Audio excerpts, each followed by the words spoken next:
Welcome to the House of Royce.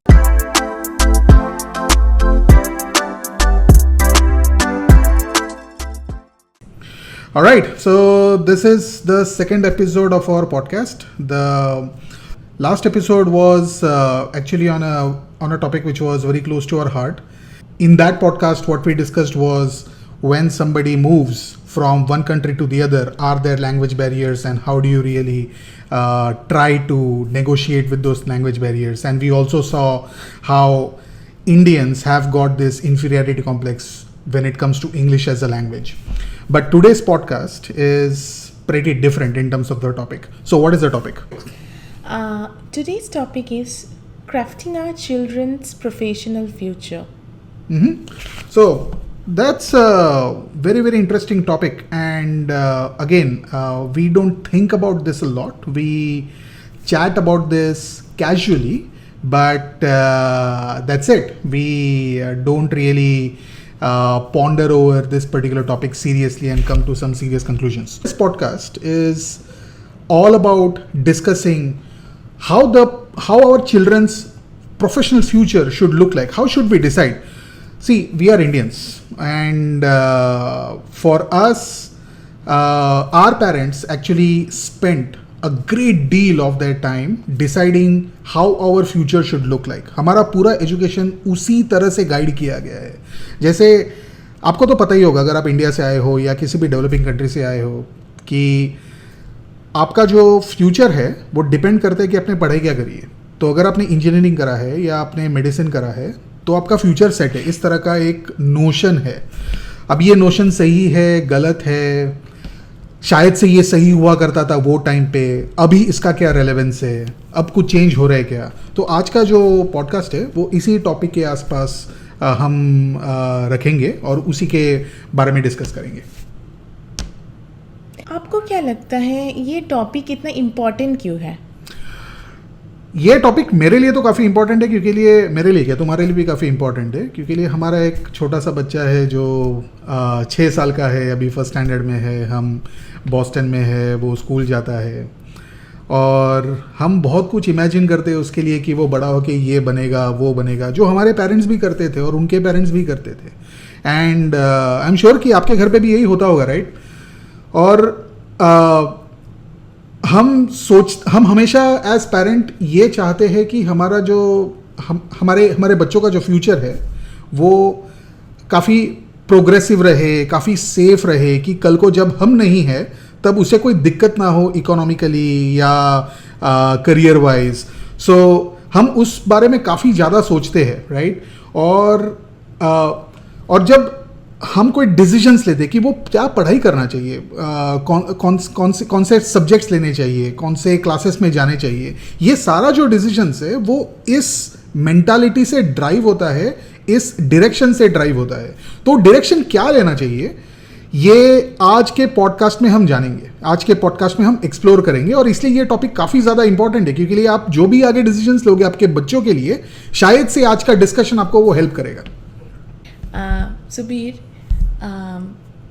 आपने कहा कि ये इम्पॉर्टेंट है, पर पहले के ज़माने में पढ़ाई का क्या सिनेरियो हुआ करता था और अभी क्या आपको उसका डिफरेंस आपको दिखता है? जब मैं छोटा था वो टाइम पे ये काफ़ी जोर दिया जाता था मेरे घर पे कि मैथ्स के ऊपर ध्यान देना है, साइंस के ऊपर ध्यान देना है. बाकी चीज़ें भी इंपॉर्टेंट हुआ करती थी, लेकिन मोस्ट इंपॉर्टेंट था कि मैथ्स और साइंस. क्यों?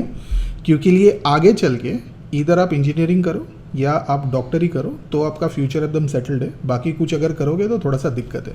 ये मेरे घर का मेंटालिटी था. मैं ये नहीं बोल रहा हूँ कि ये सबके घर का मेंटालिटी होगा. और हमारा पूरा जो अपब्रिंगिंग था बचपन में वो इसी डायरेक्शन पे चला, और हमें बहुत ज़्यादा ट्रेनिंग मिलता था मैथ्स अच्छे से करे, बहुत ज़्यादा अच्छे से ट्रेनिंग. हम बहुत सारे क्लासेस जाते थे जहाँ पे हम साइंस डिस्कस करते थे, साइंस सीखते थे, और वो बच्चा जो मैथ्स और साइंस में अच्छा है उसे काफ़ी इंटेलिजेंट माना जाता था, और बाकी कोई बच्चा जो मैथ साइंस में उतना अच्छा नहीं है, चलो अगर स्पोर्ट्स में है तो कभी कभार उसको बिगड़ा हुआ बोला जाता था, ये बिगड़ा हुआ बच्चा है, पढ़ाई में अच्छा नहीं है, ये सिर्फ स्पोर्ट्स करता रहता है, राइट। लेकिन आज के डेट में ये काफ़ी कुछ चेंज हो रहा है, और मुझे लगता है यूएस में ये जो चेंजेस है ये बहुत पहले आए, और हमने इंडिया में ये चेंजेस अभी अडॉप्ट करने शुरू करे हैं।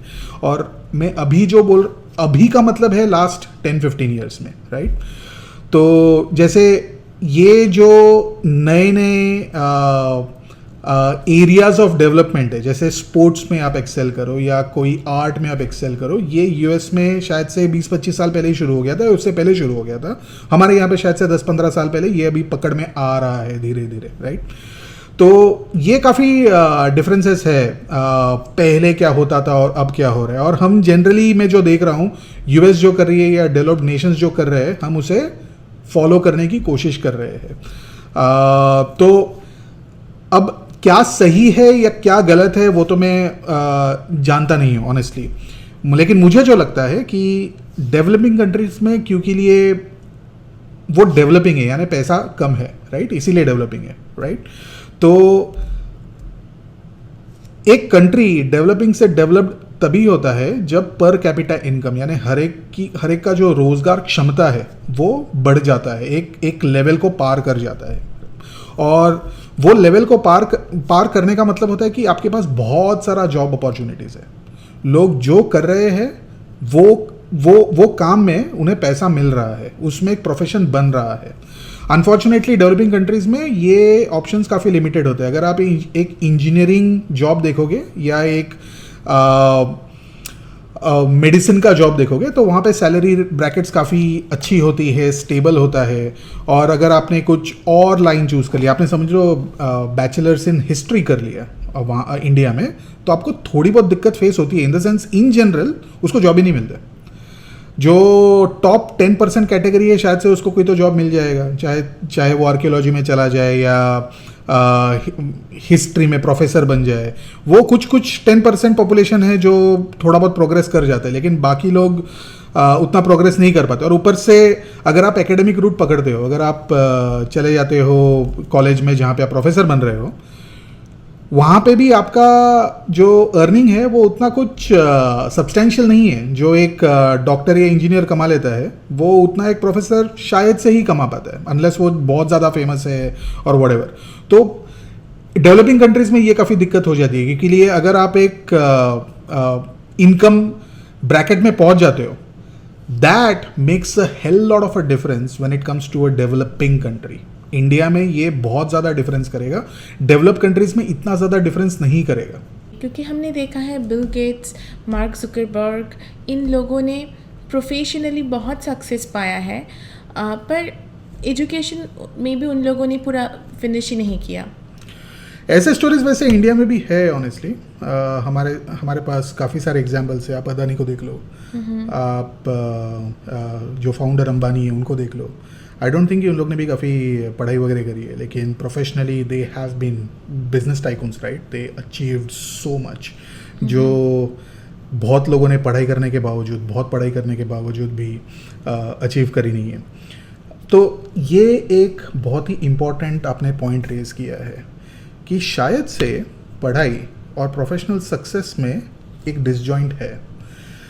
हमारे जो मॉम डैड थे वो ऐसे जनरेशन से आए थे जहाँ पे जॉब सिक्योरिटी बहुत ज़्यादा इम्पोर्टेंट था, रादर देन मिलेनियर बनना या बिलियनियर बनना, व्हाटएवर। वो टाइम पे ये था, एटलीस्ट मेरे पेरेंट्स, तुम्हारे पेरेंट्स और उनके पेरेंट्स के टाइम पे, कि यार एक पढ़ाई हो जाए तो उसको जॉब मिल जाएगा। जॉब कौन सा? सरकारी नौकरी, राइट। और सरकारी नौकरी किसी को मिल गया यानी उसका करियर सेट, लाइफ चल जाएगा। करेक्ट, लाइफ चल गया। वो मिलेनियर नहीं बनेगा, वो सबको पता है, राइट। वो शायद से कोई तो एक छोटा सा बाबू के अंदर काम कर रहा है सरकारी नौकरी में, बट उसका करियर सेट हो गया, सब लोग खुश। आसपास वालों को पता है कि यार इसका करियर सेट है तो उसकी शादी भी अच्छी हो जाएगी, राइट और सबको पता है कि अब ये फ्यूचर में स्ट्रगल नहीं करेगा क्योंकि ये सरकारी नौकरी है. ये I think I am talking about 1980s 1970s वो टाइम का एरा जहाँ पे ये काफ़ी ज़्यादा प्रेवलेंट माइंडसेट एटलीस्ट इंडिया में हुआ करता था. एंड आई एम श्योर कि यूएस में भी यही था. अगर आप रिसेशन के टाइम पे जाओगे, प्रीवियस रिसेशंस के टाइम पे जब यहाँ पे इकोनॉमिक डाउनफॉल चल रहा था, वो टाइम पे भी जॉब सिक्योरिटी बहुत ज़्यादा इंपॉर्टेंट था. और हमारा क्या हुआ, हम जस्ट ब्रिटिशर्स के अंडर से बाहर आ रहे थे, राइट और हमारा इकोनॉमिक ग्रोथ उतना था नहीं, हम तो अभी भी डेवलपिंग कंट्री कहलाते हैं, राइट. तो उसके चक्कर में जॉब सिक्योरिटी बहुत ज़्यादा इंपॉर्टेंट बन गया रादर देन बिकमिंग बिलियनियर्स और मिलेनियर्स. क्योंकि ये बिलियनियर वगैरह बनना इज़ लाइक लक की बात है, ऐसा सब मानते हैं. और ऊपर से सब तो नहीं बन सकते, इट्स अ स्मॉल प्रपोर्शन. लेकिन सब लोग, बहुत ज़्यादा लोग नौकरी तो कर सकते हैं. सो प्रोबेबिलिटी वाइज अगर आप देखो तो अगर कोई पढ़ाई कर रहा है और उसको जॉब मिल रहा है तो चांसेस है कि वो सेटल हो जाएगा एक स्टेबल करियर की तरफ. और अगर कोई पढ़ाई नहीं कर रहा है तो क्या वो अंबानी बनेगा या क्या वो बिल गेट्स बनेगा, ये जो फैक्टर है ये काफ़ी इम्प्रॉबेबल फैक्टर है. चांसेस बहुत कम है. इतने सारे बिल गेट्स तो और मार्क जुकरबर्ग तो है नहीं. वैसे हमें ऐसा लगता है, मे बी बहुत सारे होंगे, हमें पता नहीं है, शायद से उन लोग इतने ज़्यादा फेमस नहीं है. लेकिन पढ़ाई ना करने के बावजूद बहुत लोग हैं जो काफ़ी ज़्यादा सक्सेसफुल है. हम इस टॉपिक पर बिल्कुल टच करेंगे, लेकिन अभी के लिए हम थोड़ा सा देखते हैं कि किस तरह से करियर्स जो है वो पूरी तरह से चेंज हो रहा है as compared to what was earlier and what is relevant now. आपको क्या लगता है? सो जैसे हम पॉडकास्ट कर रहे हैं, वैसे तो हम ये कोई प्रोफेशनली पॉडकास्ट कर नहीं रहे कि हमारा ये सोर्स ऑफ इनकम है और इसी पे हमारा घर चलने वाला है. वो रीज़न से हम पॉडकास्ट कर ही नहीं रहे हैं. बट ऐसे बहुत सारे लोग हैं आज के डेट में जो यूट्यूब में वीडियोस बना के अपना पूरा करियर बनाते हैं, ऑलराइट. और ऐसा नहीं है कि ये कोई मामूली अर्निंग है उनका यूट्यूब वीडियोस बना के. So you know this YouTube personality by the name Bhuvan Bam. We are not endorsing any name or any brands. As an example, we are talking about it, right? Oh yes, of course. नहीं. So I'm just giving an example, and I've got a lot of respect for Bhuvan Bam. मैं जब MBA कर रहा था रात को मैं मेरे दोस्तों के साथ भुवन बाम के वीडियोस देखते बैठते थे. He is amazingly creative in terms of the kind of videos what he makes. But if you look and go into his background, educational background and all, भाई ने बहुत डिसअपॉइंटमेंट फेस करी है. And still today he is like I would say करोड़पति है just by making YouTube videos. आप Ashish Chanchlani who also is quite famous on YouTube and I think he earns a lot just by posting YouTube videos. The reason why I'm giving example of YouTube is जब हम छोटे थे, आप किसी बच्चे को अगर पूछते थे कि आप बड़ा होके क्या बनना चाहते हो, वो बोलता था कि मेरे को यूट्यूबर बनना है. नहीं, पॉसिबल ही नहीं है, right. YouTube I think became a mode of career for lot of people who didn't have other channels to grow professionally. पढ़ाई में ज़्यादा कुछ हुआ नहीं है और कुछ हो नहीं रहा है वहाँ पे, या शायद से इंटरेस्ट नहीं है पढ़ाई में, लेकिन टैलेंट है और यूट्यूब ने एक प्लेटफॉर्म दे दिया जहाँ पे मैं टैलेंट को पूरे दुनिया के सामने ले जाऊँ. So they became the YouTubers, right. And it's not a easy job. ऐसा नहीं है कि वो कुछ और नहीं हो रहा था बोल के यूट्यूब कर लिया, ईजी वे निकल गया, ऐसा नहीं है. यूट्यूब में भी आपको अगर फेमस होना है तो आपको टैलेंट की ज़रूरत है. It requires lot of effort to become a great youtuber, right. So youtube as a career कभी एग्जिस्ट किया नहीं करता था जब हम छोटे थे. वो टाइम पे करियर नाम में आपका इंजीनियरिंग हुआ करता था और मेडिसिन हुआ करता था, एटलीस्ट हमारे जैसे लोगों के लिए जो इंडिया से आते हैं, राइट, जो डेवलपिंग कंट्रीज से आते हैं. ये पॉइंट मैंने पहले भी बताया है. अदरवाइज बहुत सारे दूसरे भी करियर होते थे. जैसे आपने खुद का कोई बिजनेस शुरू कर दिया, उसके लिए आपको थोड़ी सी बिजनेस में आपको थोड़ा सा ट्रेनिंग का ज़रूरत लगेगा, या तो आप किसी के साथ बैठोगे, बिजनेस सीखोगे कि वो किस तरह से दुकान चलाता है या अपना बिजनेस करता है। मतलब कुछ स्पेसिफिक चॉइसेस था हमारे लिए। अगर आप कॉमर्स कर रहे हो तो उसके बाद सीए कर लो, अगर आप आर्ट्स कर रहे हो तो उसके बाद टीचर हो जाओ, अगर आप मास्टर्स कर रहे हो तो उसके बाद पीएचडी कर लो, और पीएचडी में भी पैसा नहीं है, फिर उसके बाद एग्ज़ाम क्रैक करो प्रोफेसरी के लिए। मतलब आर्ट्स में तो ना जाओ, वही बेहतर होगा। अगर आप फाइन आर्ट्स कर रहे हो तो आप तो बेकार ही हो, मतलब आप क्या कर रहे हो लाइफ में, ऐसे टैग किया जाता था लोगों को। ये सब में मुझे एक रियलाइज़ हुआ कि एक्चुअली ना दुनिया का जो फैब्रिक है ये काफ़ी हद तक एक्चुअली बदल चुका है। सो बाकी जो जॉब्स वगैरह है वो उसी फैब्रिक में ढल रहा है। सो फॉर एग्जांपल पहले इंटरनेट आई थिंक 1990s के पहले तो था भी नहीं, राइट? मेरे पास पहला सेल फोन मेरा आया था जब मैं मेरे फाइनल ईयर नहीं थर्ड ईयर एमबीबीएस में था, तब मेरे पास सेल फोन पहली बार आया था। तो उसके पहले तो हम वो पीसीओ से फ़ोन करते थे, ठीक है।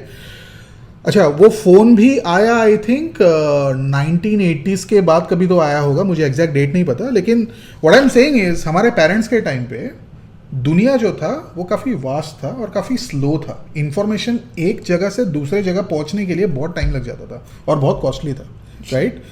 हमारे यहाँ पे आई डोंट थिंक कि सब लोग ज़्यादा फ्लाई करते थे, मोस्टली हम ट्रेन यूज़ करते थे, राइट? आज के डेट में हम ट्रेन सोचते भी नहीं है, आई मीन सोच लेते हैं कभी कभार, but majority of the time we are flying, right? और आज के डेट में अगर किसी को किसी के साथ बात करना है, मेरे को उधर तक ट्रैवल करने की ज़रूरत नहीं है, फ़ोन कर ले यार, व्हाट्सएप कर ले, व्हाटएवर, फेस टाइम कर लो, बात हो गया, राइट? तो जो चीज़ होने के लिए पहले दिन लग जाते थे, पहले हफ्ते लग जाते थे, वो अभी मिनट में हो जाता है, करेक्ट? और ये एक कंप्लीट शिफ्ट है कि हम किस तरह से कोई काम करें, राइट? काम करने के लिए कम्युनिकेशन की ज़रूरत है। कम्युनिकेशन के लिए पहले जितना टाइम लगता था वो अभी उसका 1 मिलियंथ हो गया है इन टर्म्स ऑफ पेस। सो उसी हिसाब से जो भी जॉब्स है वो उसी तरह से ढल रही है और ढलने वाली है, क्योंकि ये हमारा जो दुनिया है और फास्ट पेस्ड होने वाला है। आज हम जो कंप्यूटर्स वगैरह देखते हैं, मेरे टाइम पे जब कंप्यूटर आया था 1 GB अगर किसी के पास होता था तो वो हमारे लिए भगवान हुआ करता था, भाई इसके पास 1 GB वाला कंप्यूटर है। आज के डेट में आपका 1 टेराबाइट का कंप्यूटर छोटा पड़ जाता है, कुछ नहीं है, राइट? हमारे टाइम पे इंटरनेट जो था, हम कोई एक वेबसाइट में जाते थे, वो ट्रिक ट्रिक ट्रिक करके आवाज़ किया करता था, क्योंकि वो मॉडेम का आवाज़ हुआ करता था, मॉडेम का आवाज़, राइट? और धीरे धीरे धीरे लोड होता था इमेज। जी।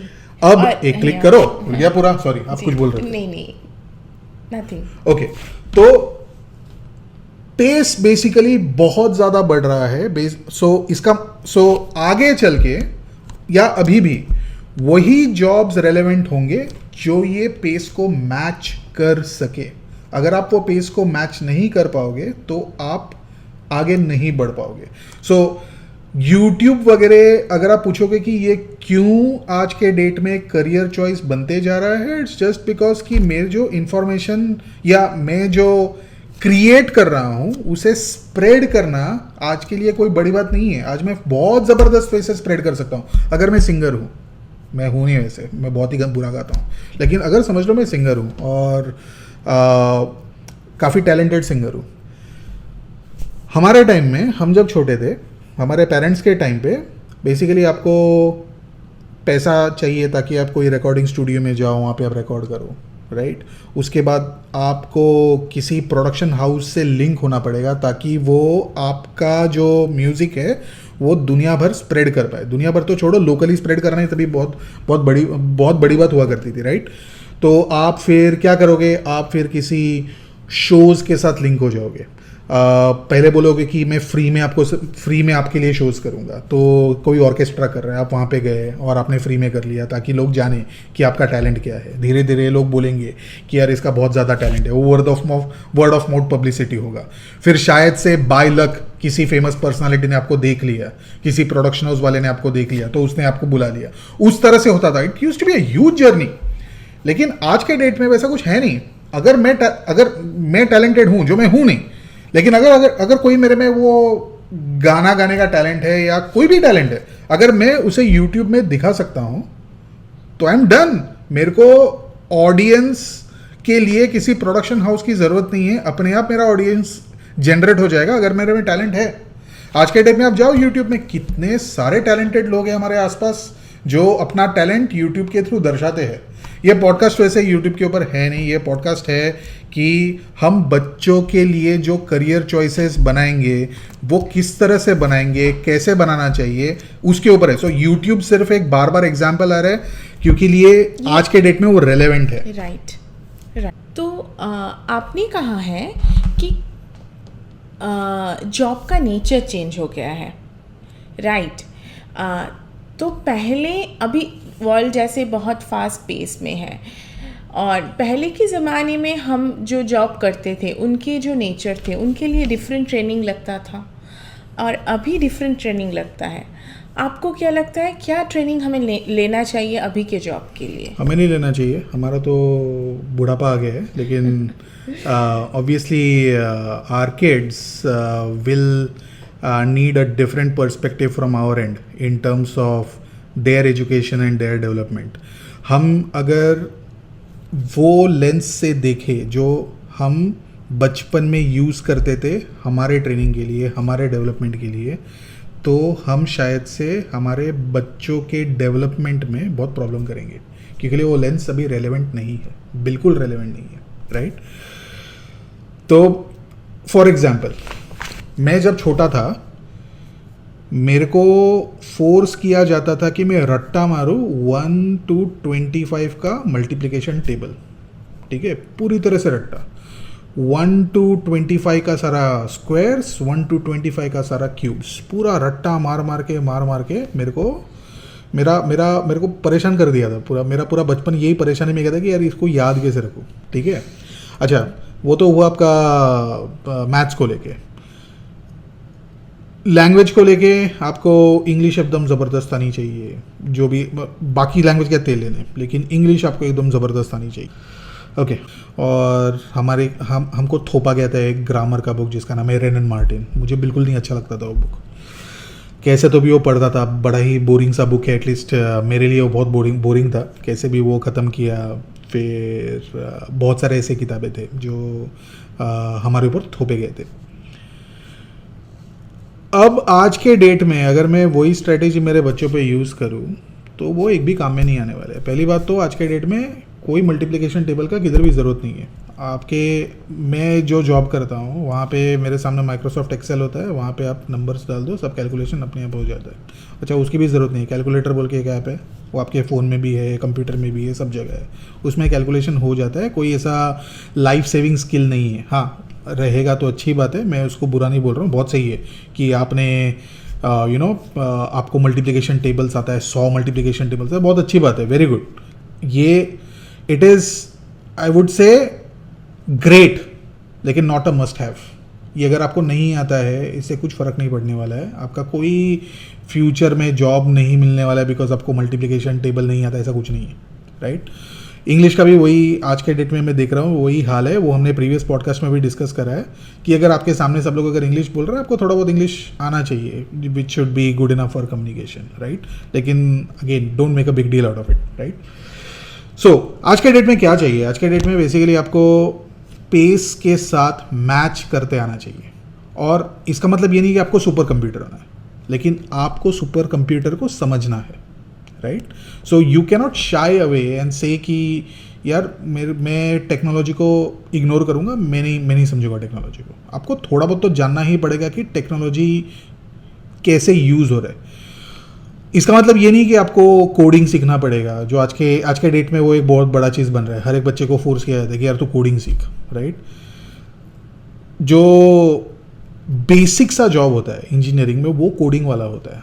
मैं नहीं चाहूँगा कि मेरा बच्चा वो बेसिक सा जॉब करे। मैं चाहूँगा कि मेरा बच्चा अगर आगे जाए, अगर वो जॉब करता है तो वो कोई मैनेजरियल जॉब करे। मैनेजरियल जॉब्स में आपको कोडिंग वगैरह जानने की ज़रूरत नहीं है, okay. So what I am saying is, you have to be aware in terms of what is going on around your particular world and you have to adapt accordingly. अब ये क्या अडेप्टेशन होगा वो तो डिपेंड करता है आपका world किस तरह से चेंज हो रहा है, राइट। और वर्ल्ड बहुत ज़बरदस्त वे में चेंज हो रहा है, तो आज अगर मैं कुछ बोलूँगा कि ऐसा करोगे तो आप फ्यूचर में सक्सीड होगे, ऐसा नहीं है, क्योंकि फ्यूचर में कैसा वर्ल्ड दिखने वाला है किसी को नहीं पता, राइट? जैसे आपको पता है मेटा हाँ, फेसबुक, मेटा। ओके, मेटा क्या है पता है आपको? मेटावर्स, ठीक है।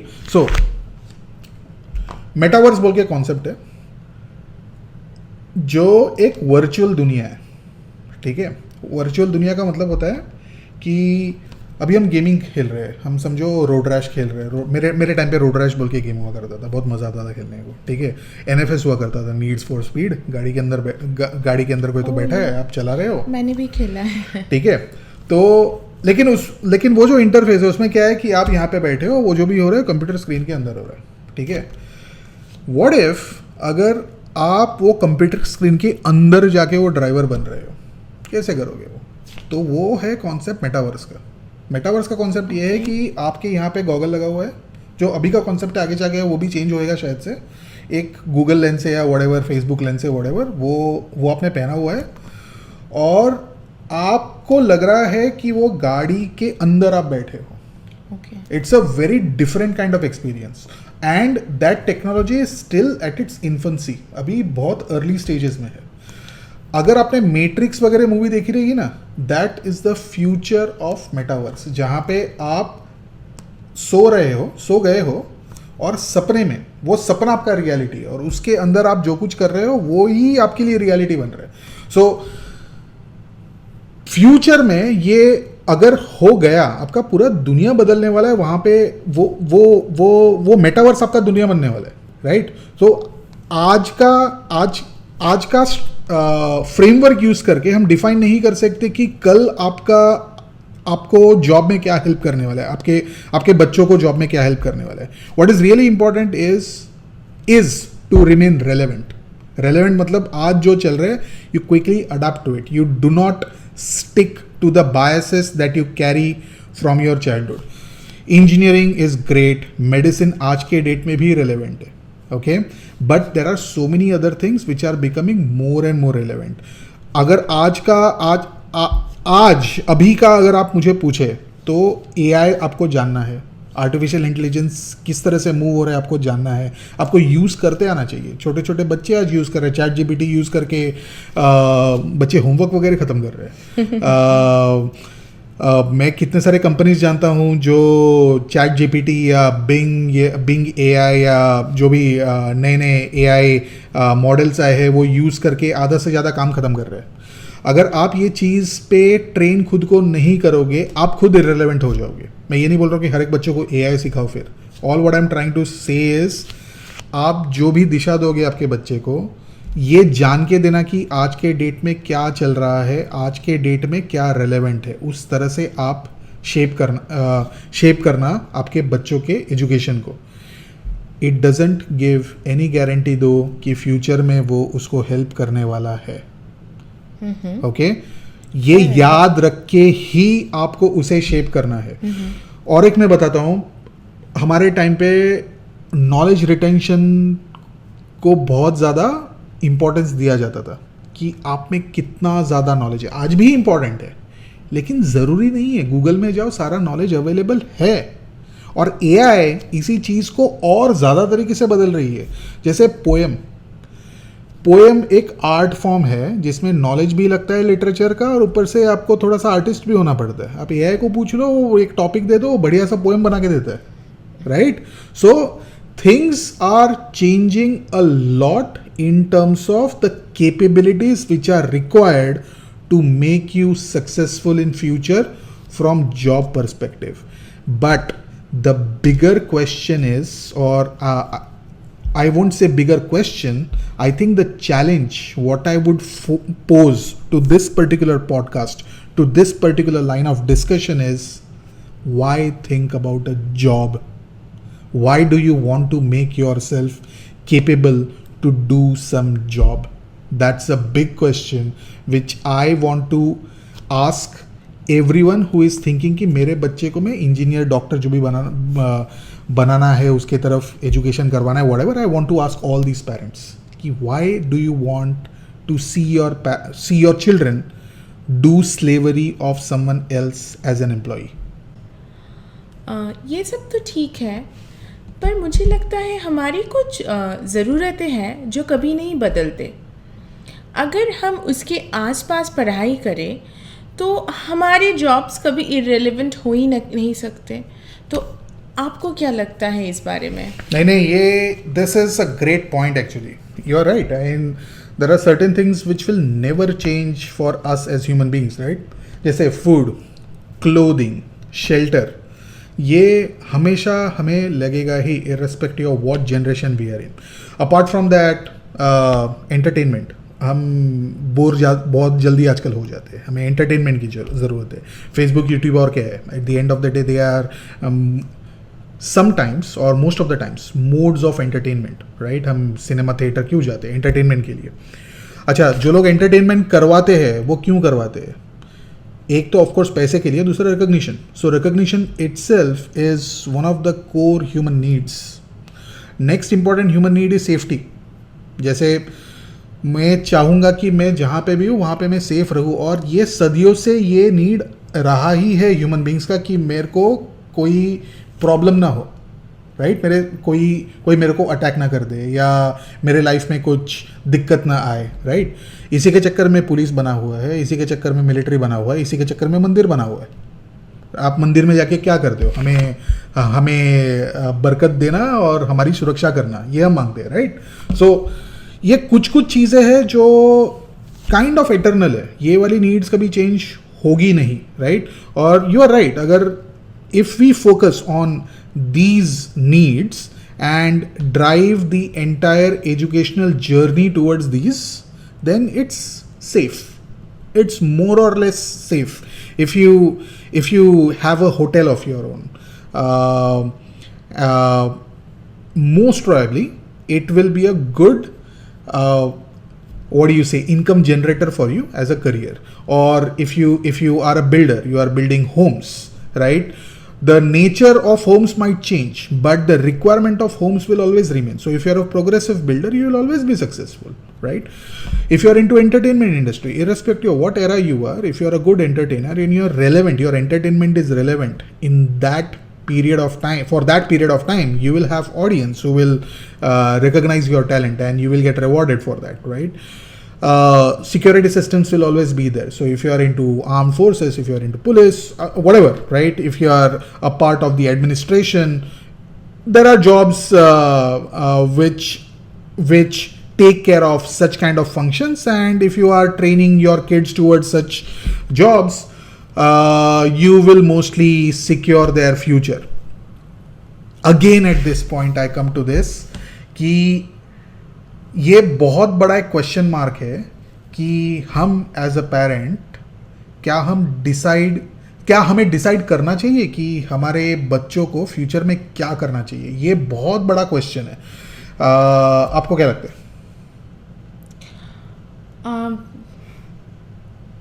मुझे लगता है कुछ हद तक तो डिसाइड करना चाहिए. जैसे मेरे जो बैकग्राउंड है वो काफ़ी कंजर्वेटिव रहा है, तो मैं भी चाहती हूँ मेरे बच्चे कोई सेफ जोन में जाए, उसको वैसे ही डायरेक्ट करे. What do you think? या सो वो एक बहुत बड़ा भी कंट्रोवर्सी चल रहा है इन terms of philosophy, that whether you should really carve out a direction for your kids for their future job roles or career. I have lot of friends who say कि बच्चों को डिसाइड करने दो, right? अब मेरा बचपन देखता था, मुझे डिटेक्टिव बनना था. क्योंकि लिए मैंने कोई तो डिटेक्टिव शो देखा था टीवी में, मैं बहुत इंस्पायर हो गया था और मुझे डिटेक्टिव बनना था. 3 साल मेरे को बचपन में, आई थिंक 5th स्टैंडर्ड से लेकर 8th स्टैंडर्ड तक मुझे डिटेक्टिव बनना था. फिर बाद में मैंने कोई तो एक एयरफोर्स का शो देखा था, ठीक है, तो मेरे को फिर पायलट बनना था. वो 2 साल चला. मेरे को कभी डॉक्टर तो बनना ही नहीं था, मेरे दिमाग में कभी आया ही नहीं था, right? So I think at least for me, I was lucky that I somehow came into the profession which I follow now. I became a doctor, but that was never a childhood choice. My childhood choice was completely different, and those were not driven by some passion or some talent. Those were basically driven by TV. Television में जो दिखता था वो मेरे को जो inspire करता था, वो मेरा थोड़े देर के लिए पैशन बन गया था। और आई एम श्योर कि ये बहुत सारे बच्चों के लिए ये फैक्ट है। टीवी में क्या अभी आईपैड आ गया है या टैब आ गया है, तो वहाँ पे सुपर हीरो देखते हैं, and if super hero is a career, they will want to become a super hero tomorrow, right? So yeah, children do need guidance, and I kind of agree with you that we should be able to give some form of stable guidance, not a force, but kind of a guidance sort of a thing, so that उनका जो career है, उनका जो education उस तरह से shape होता रहे। ऑफ कोर्स आगे चल के बच्चा क्या करने वाला है वो तो उसके ऊपर ही डिपेंड करने वाला है, राइट? तो जैसे एक इंडियन चाइल्ड रेयरिंग फिलोसॉफी है that till the age of 5 you just cuddle the kid, do nothing. From 5 to 15 you enforce, and after 15 years they become your friends, right? So if you go by that particular philosophy, I don't completely believe in that philosophy though, don't get me wrong, but if you go by that particular philosophy, then at least from 5 to 15 years it's your job to make sure कि उसको एक strong guidance मिले, एक strong pathway मिले जो जिसपे वो follow करने की कोशिश करे। हाँ, while following that particular path he might come up with something which is where he likes, जिसमें उसका टैलेंट है और हम भी देख पा रहे हैं कि उसमें फ्यूचर भी है। ओके, जब ये सारा कुछ मैच कर जाता है, that time that kid can select that deviation as a career. लेकिन जब तक वो डिविएशन मिलता नहीं है, it's always good for the kid to be guided by the parents, because kids are confuse. मैं बहुत कंफ्यूज था, और ऐसा नहीं कि मैं एक्सेप्शन था, मैं मेरे दोस्तों को देखता था, सारे कंफ्यूज थे, किसी को पता नहीं था करना क्या, right? So I think it was great for me to have some form of force to tell me कि करना क्या है, मेरे को आगे क्या पढ़ाई करनी है, किधर फोकस करना है. So I think that is required. A lot of my colleagues and friends won't agree with this particular view. But anyways, I will revert the discussion back to you. What do you think? Yeah, so I agree with you actually what you are saying कि हमें थोड़ा सा guidance देना चाहिए बच्चों के career में और उनके लाइफ में, पर हमें क्या फ़िलोसॉफ़ी लेके आगे बढ़ना है.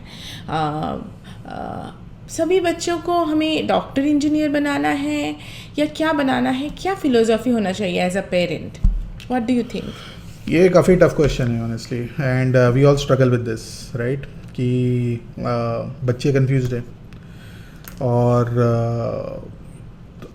अगर बच्चे कंफ्यूज्ड है और हमें डायरेक्शन देना है तो किस तरह से डायरेक्शन देना है, किस तरह से क्या उन्हें बोलना चाहिए कि यार तू मैथ्स और साइंस कर और डॉक्टर इंजीनियर बन. एंड हमें ये भी कंसिडर करना है कि कल को कौन से जॉब्स रेलेवेंट रहने वाले हैं, कल को क्या फ्यूचर रेलेवेंट रहने वाला है.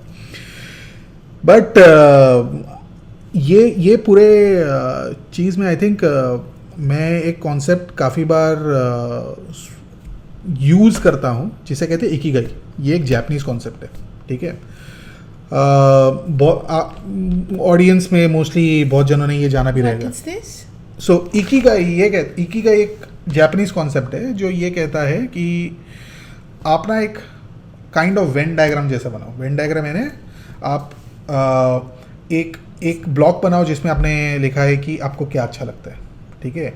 एक ब्लॉक बनाओ जिसमें आप ये लिखो कि आप किस में टैलेंटेड हो, ठीक है? आप एक ब्लॉग बनाओ जिसमें आप ये लिखो कि दुनिया में ऐसा क्या चीज़ है जो आप कंट्रीब्यूट करना चाहते हो ताकि दुनिया में कुछ अच्छा ही हो, ठीक है? फिर आप एक ब्लॉग बनाओ जिसमें ऐसा क्या काम है जो मैं कर सकता हूँ और जिसमें मेरे को अर्निंग्स आए, ठीक है? और ये सारे ब्लॉक्स को आप जब एक साथ देखते हो, एक ऐसा चीज़ जो सब में कॉमन है वो आप सिलेक्ट करो, वो, और that is your Ikigai. What it means is कि आप फिर वो आपका फ्यूचर बनाओ. सो मैं एक एग्जांपल देता हूँ, ये थोड़ा सा कंफ्यूजिंग होगा तो मैं एक एग्जांपल देके बात करता हूँ. आपका एग्जांपल लेते हैं, ठीक है? आपने मास्टर्स करी है लिटरेचर में, ठीक है? वो आपका एजुकेशन है, ठीक है? यानी आपका काफ़ी ट्रेनिंग हुआ है उसमें. आपको बच्चों के साथ इंटरेक्ट करने को बहुत अच्छा लगता है, यानी वो आपका पैशन है, ठीक है, तो आपका ट्रेनिंग है, पैशन है, वो मैच कर रहा है। अच्छा, अगर आप बच्चों को अच्छे से सिखा पाते हो तो आप दुनिया में कुछ तो चेंज ला रहे हो जो एक पॉजिटिविटी के तरफ है, राइट। उसके बाद अगर आप बच्चों को सिखाते हो, ऐसा क्या प्रोफेशन है जिसमें आप ये सब करने के बावजूद आप पैसा कमा सकते हो? टीचिंग लाइन, आप खुद का स्कूल खोलो या किसी स्कूल में पढ़ाओ, राइट। तो ये आपका इकिगाई है, right. Then teaching becomes your ikigai. So ikigai is a great concept just to get a direction कि हम किस तरह से आइडेंटिफाई करें कि कहाँ पे जाना चाहिए। जैसे मैं एक एग्जांपल बच्चों के हिसाब से कैसे करें, राइट। तो बच्चे जब बहुत छोटे रहते हैं, it's very difficult to get ikigai, तो आपको उन्हें बहुत सारी चीज़ों को एक्सपोज करना पड़ेगा, which is a great thing with US में आपको इतने सारे अपॉर्चुनिटीज़ होते हैं कि आप बच्चों को वो सब अपॉर्चुनिटीज़ दे सकते हो टू सी कि उसको इंटरेस्ट किस में आ रहा है, right. I am sure India में भी आजकल हाँ आ रहा है, पहले नहीं था, हमारे टाइम पे नहीं था, हमारे टाइम पे बहुत लिमिटेड ऑप्शंस हुआ करता था, और अभी मेरे को पता नहीं है ये सब, लेकिन आपको पैसे की जरूरत है, पैसा नहीं है तो आप शायद से ये सारी चीज एक्सप्लोर नहीं कर पाओगे। सो ये सबके लिए ओपन नहीं है, इट्स वेरी डिफिकल्ट। यूएस में है सभी के लिए ओपन, यूएस में मोस्टली सभी के लिए, क्योंकि पब्लिक स्कूल सिस्टम काफी अच्छा है, और इंडिया में उतना बेहतर नहीं है, तो पब्लिक स्कूल सिस्टम में मेजॉरिटी लोग जाने का कोशिश नहीं करते, राइट। यूएस में उल्टा है, यूएस में मेजॉरिटी लोग पब्लिक स्कूल सिस्टम में जाएंगे, स्कूल सिस्टम डिसेंट है और आपको बहुत सारी अपॉर्चुनिटीज मिलती है, तो आप बहुत कुछ एक्सप्लोर कर सकते हो। अच्छा, बच्चे ने जब ये सब एक्सप्लोर करा है तो 10 चीजें समझ लो उसने एक्सप्लोर करा है, कोई 2-3 स्पोर्ट्स कर लिया, 2-3 आर्ट्स कर लिया, कुछ पढ़ाई कर ली, and then that kid realises कि he is really good, let's say in basketball. ऐसे में एक रैंडम एग्जांपल दे रहा हूँ, बास्केटबॉल उसको अच्छा लगता है, राइट। अच्छा, बास्केटबॉल यूएस में it's amazing as a career as well. अगर आपने बहुत अच्छा करा है तो आप उसमें बहुत कमा भी सकते हो, ठीक है, लेकिन इकिगाई आपको ढंग से यूज करना पड़ेगा, क्योंकि यूएस में वो इकिगाई रेलेवेंट है। इंडिया में क्या बास्केटबॉल रेलेवेंट है? आई एम नॉट श्योर। मैं ये नहीं बोल रहा हूँ कि है या नहीं है, मैं सिर्फ पूछ रहा हूँ कि क्या रेलेवेंट है। ये आपको क्वेश्चन है, मैं आंसर नहीं दे रहा हूँ, ठीक है। लेकिन अगर रेलेवेंट नहीं है तो मुश्किल पड़ेगा। जैसे 1980s में अगर आप क्रिकेटर बनना चाहते थे इंडिया में, it would have been a mess even though you are talented, क्योंकि तभी अपॉर्चुनिटीज थी नहीं। आज के डेट में अगर आपके पास ट्रेनिंग के लिए थोड़ा बहुत पैसा है और आज बहुत सारे अपॉर्चुनिटीज है, आप में टैलेंट है, तो आप ऊपर बहुत जल्दी आ सकते हो। आज के डेट में आईपीएल है, बहुत सारे एवेन्यूज है, क्रिकेट में आप बहुत फटाफट ऊपर आ सकते हो। लेकिन अगर बेसबॉल पकड़ लो, बेसबॉल तो इंडिया में है ही नहीं, I don't think it's relevant. तो अगर आपका बच्चा किधर बेसबॉल खेलने गया और वो उसको अच्छा लगा बेसबॉल खेलने के लिए, लेट्स से आप 6 महीने के लिए यूएस आए और वहाँ पे आपका बच्चा किधर बेसबॉल खेलने गया, उसको बहुत मजा आया, ठीक है, आपने डिसाइड किया कि आपका बच्चा बेसबॉल स्टार बनेगा। आप इंडिया में जाओगे, आपको अपॉर्चुनिटीज ही नहीं है। अगर आप वापस से यूएस नहीं आने वाले हो, देन इट्स अ स्ट्रगल, आपने गलत डायरेक्शन दे दिया, that's a wrong ikigai in that particular situation. However it doesn't mean कि आप भूल जाओ आपको क्या अच्छा लगता है, but it might not turn out to be a fruitful career in India in immediate future. हाँ, ऐसा हो सकता है कि फ्यूचर में चेंज हो जाए, वहाँ पे बेसबॉल बिकम्स बिग। हमने तो फ्यूचर देखा नहीं है, मैं सिर्फ बता रहा हूँ कि किस तरह से आप फिलोसॉफी क्या यूज़ करोगे एक करियर चूज करने के लिए आपके बच्चे के लिए, यही मैं बता रहा हूँ, राइट। तो इंडिया में शायद से मैं एज अ पेरेंट बेसबॉल नहीं चूज करूँगा, आप शायद से चूज कर लोगे, मैं मेरा बता रहा हूँ, मैं नहीं चूज करूँगा, okay. So that's about Ikigai. Now एक बार आपने डिसाइड कर लिया कि डिसाइड नहीं, आपने ऐसे ही चूज किया कि हाँ बेसबॉल या बास्केटबॉल मेरे बच्चे को अच्छा लगता है, वो टैलेंटेड है, उसे भी वो उसे परस्यू करना चाहता है और यहाँ पे फ्यूचर है। अब आपको इंश्योर करना पड़ेगा कि वो बच्चा उस चीज़ में महारत हासिल करे ताकि वो टॉप पोजीशन में जाए, राइट। अब उसके पीछे एक कॉन्सेप्ट है 10,000 आवर्स का, ठीक है, मैं नाम भूल रहा हूँ वो ऑथर का, आउटलायर्स बोल के एक बुक है, उसमें ये कॉन्सेप्ट काफ़ी अच्छे से आया हुआ है, जिसमें ये कहा गया है कि अगर आपने किसी भी स्किल में 10,000 आवर्स अगर आपने इन्वेस्ट करा, then you reach a kind of mastery.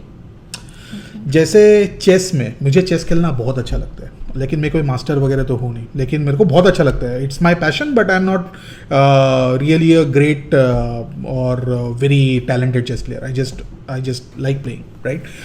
But when I meet the masters, उन लोगों ने अराउंड 6 से 8 घंटे रोज प्रैक्टिस करी है चेस की, अभी भी प्रैक्टिस करते हैं.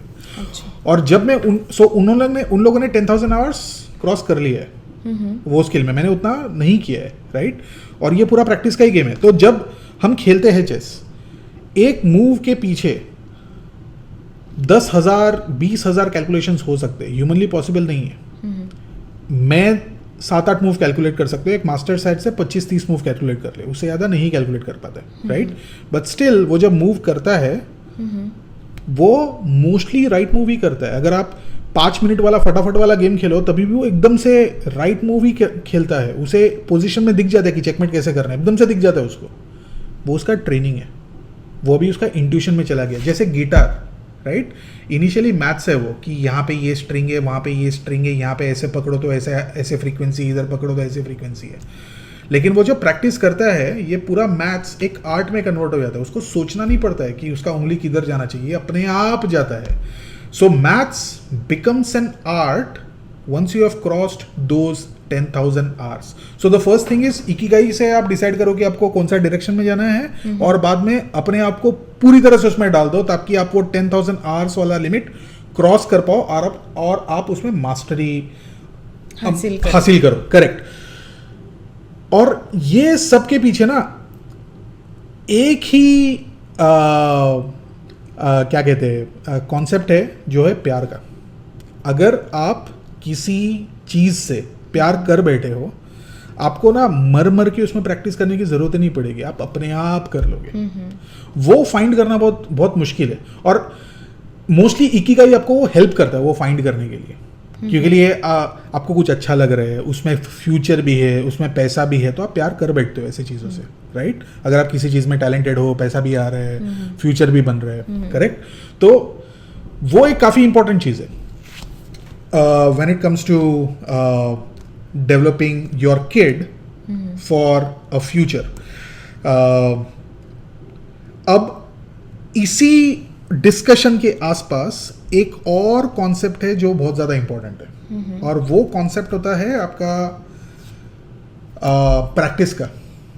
ठीक है. हमने बोला कि 10,000 आवर्स आपको क्रॉस करनी है, करेक्ट. अब कोई भी चीज़ ऐसे मत करो कि आप उसमें पूरी तरह से बर्न आउट हो रहे हो. ये भी एक बहुत ही ज़्यादा इंपॉर्टेंट कॉन्सेप्ट है. तो आपने डिसाइड कर लिया है कि अभी आपको आपके बच्चे को क्या डायरेक्शन देनी है. बच्चे को वो बहुत अच्छा लग रहा है, वो उसमें टैलेंटेड है, आपने उसका इकिगाई डिफाइन कर लिया है. अब आप 10,000 आवर्स की तरफ बढ़ रहे हो. ओके. कभी कभार ये क्वेश्चन आता है कि क्या हम सही दिशा में जा रहे हैं, क्या हमने इकिगाई सही से सिलेक्ट करी है. आपको पता कैसे चलेगा? आपको पता एक ही चीज़ से चलेगा कि जब आप वो बच्चे को खाली छोड़ रहे हो, खुला छोड़ रहे हो, जब कुछ नहीं है करने को, वो क्या करता है. अगर वो मन से दिल लगा के वही चीज़ कर रहा है ना, वो उसका पैशन बन चुका है. और अगर नहीं बना है तो आपको थोड़ा थोड़ा गाइड करते करते वो पैशन में लाना पड़ेगा. वो विथ मैच्योरिटी आएगा. जब बचपन में वो आता नहीं है, क्योंकि वो पूरा इकिगाई के सारे जो पार्ट्स है वो तो उसको पता नहीं है, राइट. तो वो सोच ही नहीं रहे कि फ्यूचर अर्निंग के बारे में. बच्चा 5 साल का बच्चा थोड़ी सोचने वाला है फ्यूचर अर्निंग के बारे में, राइट. वो बच्चा ये नहीं सोचेगा कि मैं वर्ल्ड में क्या डिफरेंस लाने वाला हूँ. ये उसका कॉन्सेप्ट में है ही नहीं. उसका सिर्फ यही कॉन्सेप्ट में है कि मेरे को क्या अच्छा लगता है, राइट. लेकिन over a period of time जब उसमें मैच्योरिटी आती है और जब वो खाली बैठा है, तब वो क्या कर रहा है, इससे आपको पता लगेगा कि आपने सही सिलेक्शन करी है या नहीं करी है. क्योंकि अगर गलत सिलेक्शन रहा तब वो स्ट्रेस हो जाएगा ना, उसे मजा नहीं आ रहा है. हाँ. आप उसको फोर्स कर रहे हो क्योंकि आपने डिसाइड किया कि ये उसका इकिगाई है, और आप उसको पुश कर रहे हो, नहीं ये तो करना ही है. सो फॉर एग्जांपल किसी का मैथ्स बहुत ज़बरदस्त है, ठीक है. आपने डिसाइड करा कि यार इसका मैथ्स तो ज़बरदस्त है, ये तो सारे मल्टीप्लिकेशन टेबल्स याद रखता है, एरिथमेटिक खतरनाक करता है, तो हम ना इसको सीए बनाएंगे। ये आपने डिसाइड करा है वो बच्चे के लिए, ठीक है, लेट्स से ये आपने डिसाइड करा है। अब वो बच्चा 9th स्टैंडर्ड में है और आप देख रहे हो कि वो मैथ्स काफ़ी अच्छे से कर रहा है, ठीक है, लेकिन वो जब खाली बैठा रहता है ना, वो मैथ्स नहीं करता, वो कुछ और ही कर रहा है। वो मैथ्स तभी करते जितना करना है उतना करता है, उससे ज़्यादा वो कर नहीं रहे, राइट। अगर ये वाला सिचुएशन है तो वो उसका शायद वो अच्छा करेगा, एज अ सीए अच्छा करेगा, मैं ये नहीं बोल रहा हूँ, लेकिन शायद से वो उसका इकिगाई नहीं है, कुछ और है, या तो उसको मिला ही नहीं है, या तो आगे चल के मिलेगा, लेकिन अभी तक वो आया नहीं है, ओके। और ये वाला बहुत ज़्यादा इंपॉर्टेंट है, बिकॉज अगर गलत रहा इन द सेंस वो स्ट्रेस हो रहा है, वो करना नहीं चाहता है और आप उसको फोर्स कर रहे हो, तो उसको हेटरेट डेवलप होगा। और वो एक्चुअली जो अच्छा करना चाहता है उसमें भी जा नहीं रहा है, और आप जो करवाना चाहते हो उसमें वो जाने नहीं वाला है, वो तो भूल ही जाओ। आप उसको फोर्स ज़रूर करोगे, शायद से चला भी जाएगा, लेकिन वो एक फ्रिक्शन रहेगा, वो स्ट्रेस में करेगा, वो उतना सही ढंग से करेगा नहीं। तो एक कॉन्सेप्ट होता है जिसमें हम कहते हैं stretch zone, stress zone and lethargy zone. यानी अगर आप कोई काम कर रहे हो और आपको बड़ा मज़ा आता है वो काम करने के लिए, ठीक है, तो आप उसमें बहुत एक्सपेरिमेंट करते हो, आपको बहुत सीखने का कोशिश करते हो, आपको पुश की ज़रूरत नहीं पड़ती, आप खुद से ही करते हो क्योंकि आपको मज़ा आ रहा है, राइट। तो आप खुद को स्ट्रेच कर रहे हो वो काम सीखने के लिए, आप बहुत एक्सपेरिमेंट करते हो। That is the sweet spot जिसमें सभी को होना चाहिए ताकि वो अपने करियर में ग्रो कर पाए या कुछ अच्छे से सीख पाए, ठीक है। लेकिन अगर आप स्ट्रेस हो रहे हो, आपको वो करने के लिए पूरा दुनिया पुश कर रहे हैं, आपके मॉम डैड पुश कर रहे हैं, कोई भी वो पुश कर रहे हैं, नहीं ये कर ये कर ये कर, तब जाके आप वो कर रहे हो, और जब भी आप वो कर रहे हो आपको मज़ा नहीं आ रहा है, then it is stress zone. वो आपको एक्चुअली इतना एक्सेल नहीं देगा। वन, आप एक्सेल नहीं करोगे, दूसरा आपको दुनिया भर के डिजीजेस आएंगे age with age. As a doctor, I'm telling you, if you are in stress zone all the time, you won't excel in your career, and the depression and the stress of the situation is going to make you get some of the chronic diseases like hypertension, diabetes and all. So psychologically and medically, this is extremely bad situation. Okay? दूसरा एक situation होता है कुछ मत करो, जो तो first zone है, जो लेथार्जी जोन है, वो तभी होता है जब आपका काम बहुत ज़्यादा बोरिंग है, स्ट्रेस तो है ही नहीं। फॉर एग्जांपल यार डेटा एंट्री करनी है, डेटा एंट्री में क्या ही स्ट्रेस है, कंट्रोल सी कंट्रोल भी करो तो उसमें क्या स्ट्रेस करना है, लेकिन बहुत ही ज़्यादा बोरिंग जॉब है, राइट। तो आप उसमें कुछ सीखने की कोशिश नहीं करोगे और वो आपको कुछ करियर ग्रोथ में हेल्प भी नहीं करेगा। So the sweet spot is to be in the stretch zone. If you are naturally in your stretch zone, आप खुद से उसमें एक्सपेरिमेंट करते हो, खुद से उसमें सीखने का कोशिश करते हो और आपको बड़ा मज़ा आता है, यानी आपको आपका इकिगाई मिल चुका है। तो बच्चे में ये देखना, ये सिग्नल्स है कि उसको इकिगाई मिल चुका है या नहीं, क्योंकि इकिगाई उसका ड्रीम फ्यूचर जॉब होगा, उसका ड्रीम फ्यूचर करियर होगा। वो डिस्कवर करना हमारा काम है as a parent. Thank you, Subir. Thank you for telling us about Ikigai. पर मेरे दिमाग में जो था कि मानो कोई बंदे को Ikigai मिल चुका है और वो सक्सेस की तरफ जा रहा है, मतलब सॉरी, उसको डायरेक्शन मिल गया है, ठीक है। तो अभी उसको सक्सेस पाने के लिए और क्या करना चाहिए, और उनको क्या चाहिए सक्सेस के लिए? मेरा क्वेश्चन फ्रेम हो रहा है ठीक से? हाँ, नहीं ठीक है। सो तीन चीज़ें हैं यहाँ पे, तीन चीज़ें। पहला तो हमने डिस्कस करा है कि 10,000 आवर्स उसे वो क्रॉस, जैसे वो क्रॉस करता है, ये मोटा मोटा नंबर है वैसे, but what I mean is that कि उसको बहुत प्रैक्टिस करनी पड़ेगी उसकी, और वो 10,000 आवर्स जैसे ही क्रॉस होता है वो एक मास्टरी पहुँच जाता है, मास्टरी पहुँच जाता है ना, अब उसमें वो बहुत ज़बरदस्त है, right. So that's the first thing कि उसको 10,000 आवर्स करना पड़ेगा, alright. The other thing is, which is very very important to realize is, अगर आपको इकिगाई मिल गया ना, आपको फर्क ही नहीं पड़ता फिर सक्सेस का। आपका वो निर्वाणा है जॉब के लिए, आपको घंटा फर्क पड़ता है वो टाइम पे कि कौन आपको सक्सेस बोल रहा है या नहीं बोल रहा है, क्योंकि आपको मिल चुका है। आपका देखो फैमिली लाइफ आपका स्टेबल है, क्योंकि वो इकिगाई का मतलब है कि आपका अर्निंग आने वाला है, राइट। इकिगाई में सारे कंपोनेंट्स होने चाहिए। आप दुनिया के लिए भी थोड़ा बहुत कंट्रीब्यूट कर रहे हो तो लोग आपको प्रेज भी कर रहे हैं, ठीक है, आपको रिकग्निशन भी है और आपको तो पता ही है कि आप उसमें टॉप हो और आपका कोई ये नहीं है, कंपटीशन है ही नहीं। एक बार आप वहाँ पे पहुँच गए ना, आपको फर्क ही नहीं पड़ता कंपटीशन है या नहीं है। तो ऐसा भी हो सकता है कि कोई और बंदा है जो आपसे ज़्यादा टैलेंटेड है, जो आपसे बेटर है बास्केटबॉल में, आपको फर्क ही नहीं पड़ता है क्योंकि मेरे को ये करने को ही मजा आता है, मेरा यही है, मुझे फर्क ही नहीं पड़ता है कि कौन देख रहा है कौन नहीं देख रहा है। तो सक्सेस का डेफिनेशन खत्म ही हो जाता है उसके लिए, उसको चाहिए ही नहीं सक्सेस, यानी ऑटोमेटिकली मिल जाता है उसको सक्सेस, लेकिन उसको जरूरत नहीं है, उसको वो भूखा ही नहीं है सक्सेस के लिए क्योंकि उसको यही करना है, उसको मिल चुका है वो। ओके, उसे ये एक बढ़िया सा बुक है, मेरे को ऑथर का नाम नहीं पता, फ्लो के ऊपर, इसे फ्लो स्टेट कहते हैं, जिसमें पूरा टाइम आपके लिए रुक जाता है। जो पेंटर होता है जिसका इकिगाई पेंटिंग है, वो जब पेंटिंग करता है ना उसके लिए टाइम रुक जाता है, वो घंटों निकाल देता है पेंटिंग करते हुए और उसको लगता है कि 2 मिनट हुआ है वो पेंटिंग कर रहा है, उसको समझता ही नहीं है, वो इतना एंग्रॉस हो जाता है, उसको कुछ फर्क नहीं पड़ता है कौन बोल रहा है पेंटिंग अच्छा है, कौन बोल रहा है पेंटिंग बुरा है, पेंटिंग बिक रहा भी है ना, उसको कुछ फर्क नहीं पड़ता है, वो करते रहता है वो। That is flow. और एक बार आप फ्लो स्टेट में चले गए ना, मेडिकली भी आपका कोई क्रॉनिक डिजीज नहीं होगा क्योंकि आप स्ट्रेस में हो ही नहीं कभी, आप वो फ्लो स्टेट में, आपको कुछ फर्क नहीं पड़ता है, फिर यू आर डन। वो कोई नहीं, बहुत कम लोग पहुंचते वो फ्लो स्टेट में, ठीक है। So that's the second thing. First thing क्या, 10,000 hours. Second thing, success actually matter नहीं करता अगर आप इकिगाई पहुंच गए तो। And the third thing is, चलो अगर हमने डिफाइन करा कि ये कितना पैसा कमा रहे, इसके ऊपर हम सक्सेस डिफाइन करते हैं और जनरली हम माने या ना माने सब लोग उसी तरह से सक्सेस को आजकल डिफाइन करते हैं।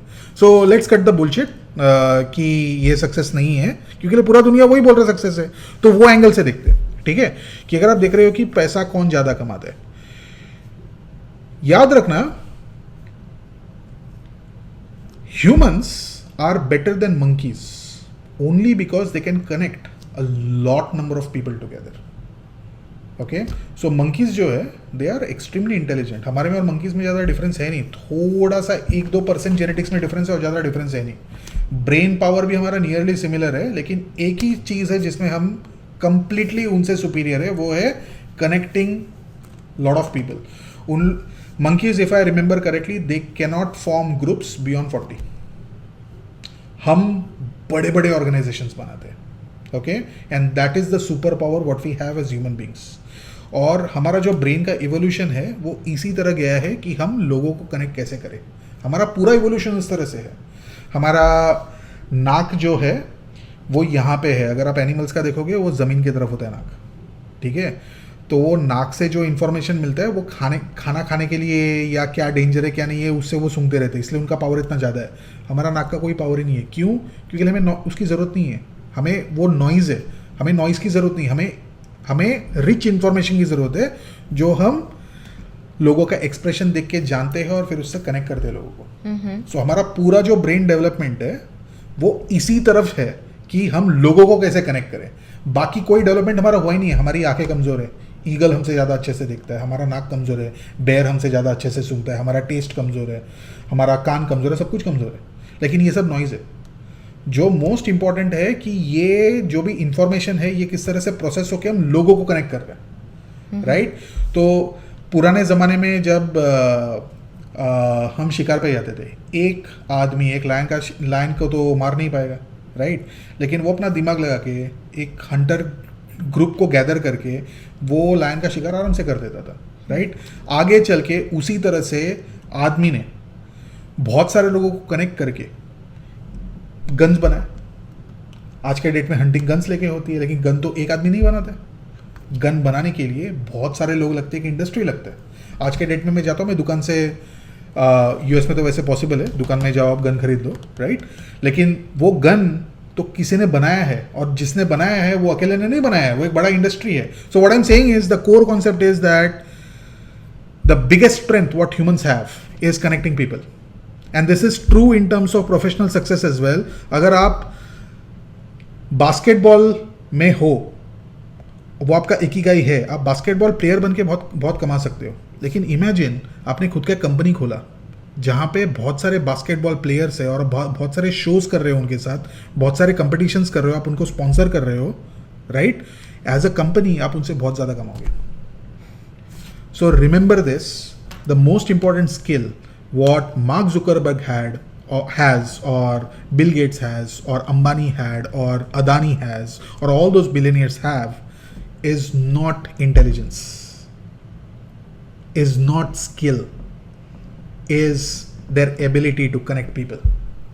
I'm not sure कि वो हेनरी फोर्ड था क्या नहीं, but I think it was a courtroom trial where Henry Ford was sitting. Please forgive me, I'm just speaking impromptu. I have not prepared this particular thing, but I think it was Henry Ford, and the case was about this V8 engine, and somebody challenged him कि तुम्हारा qualification क्या है कि तुमने V8 engine बनाया. And Henry Ford was not real qualified engineer to make a V8 engine, and he said कि I have got enough qualification to hire people who can make the V8 engine.